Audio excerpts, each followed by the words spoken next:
I haven't gotten to any questions on consciousness, but in your theory, how is consciousness defined and where does it fit in?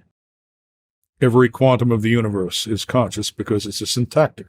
A syntactor is a generalization of a computational acceptor. It's a proto-computational generalization of what in computation theory is called an acceptor. Okay, an acceptor is just a processing unit that accepts input from the external environment, applies a kind of syntactic filter in it to decide what gets through and in what form, and then, processes it and returns it to the environment itself. That's basically what it comes down to.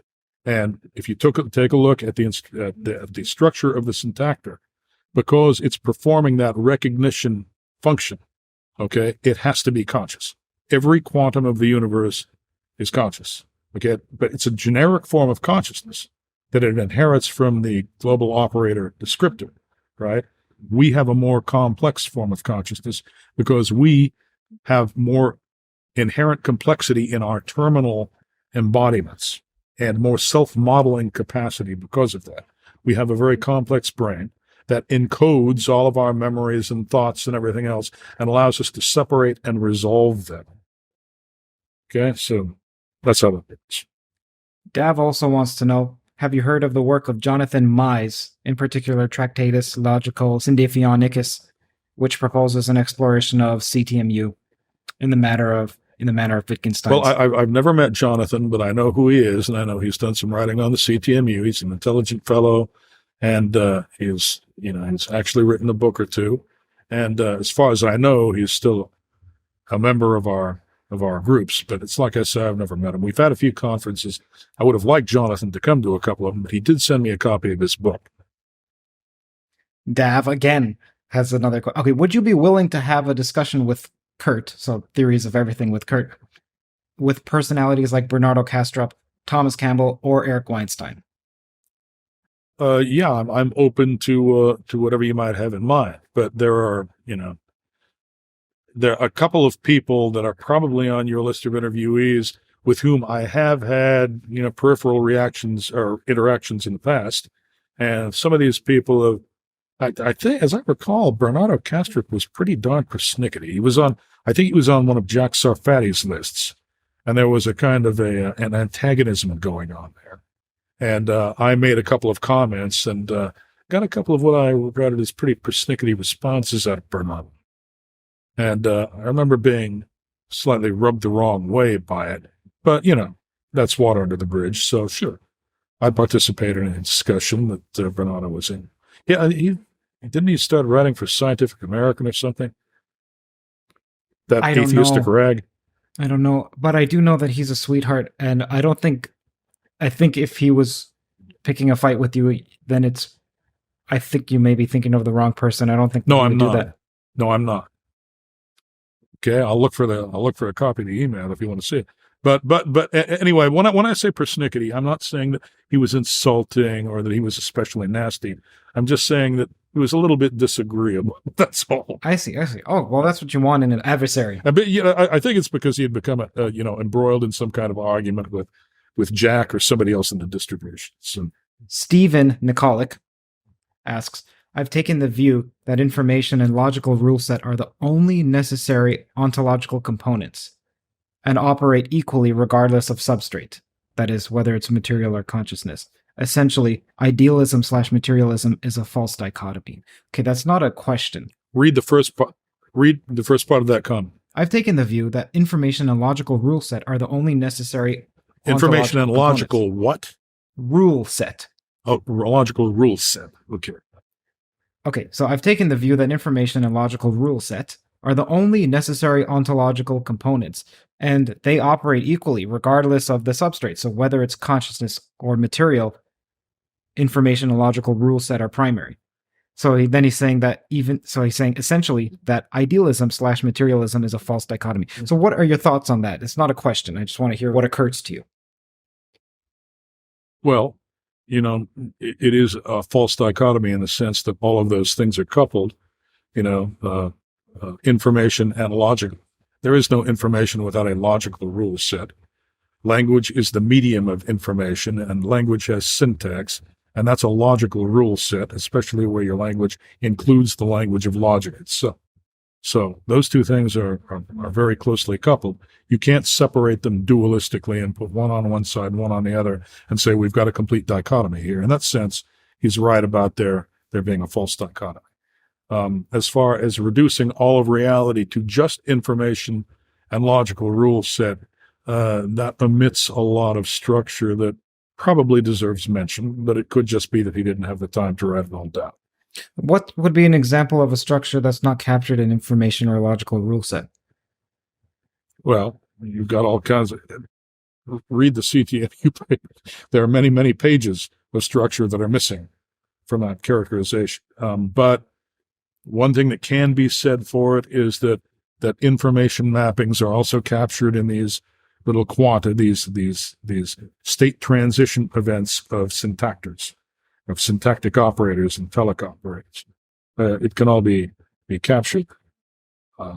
And so it's not really omitted. Okay. Kieran Dudley says, great choice of guests. Number one, so he's referring to you, she or he is referring to you. Number one, in your opinion, which of the major philosophers came the closest to discovering and expressing the true nature of reality?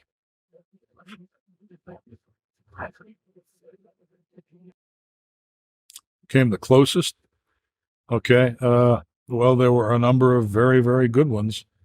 I mean, if you look back, just so many. Pythagoras came up with something that looked a little bit like Syndiphionesis, and Aristotle followed up on that, and Leibniz also had. There was much to be said for what he did. Whitehead with his process philosophy also very good. Bergson had some good ideas. You've got there are just a number of philosophers out there that. Plotinus had some good things going for him. Plato, of course. Just all kinds of them. I mean, Heraclitus. Sierra and Dudley, same person. Number two, as you know, Gödel's incompleteness theorems say that they apply to all sufficiently expressive formal systems. So why should one think Gödel's theorems don't apply to the CTMU? They do apply to the CTMU. That's why the CTMU is formulated the way it is. Okay, to get around, that's why it's generative. You can generate new axioms in the CTMU. Okay, you don't need to derive everything in the CTMU from some finite set of axioms. Exactly what Gödel's theorems say. So there seems to be a bit of misunderstanding about what the CTMU actually says. Can the generative grammar introduce an uncountably infinite amount of axioms? Yeah, it can introduce an infinite set of axioms, if that's what you're asking. Uncountably infinite is what I'm wondering. Anything in which the elements can be distinguished is countable. You can count them one by one. Count. Okay? The fact of the matter is, real numbers are uncountable because you never have to complete one of them. You never have to write out all the little decimal spaces. If you want to be able to distinguish things, they're countable.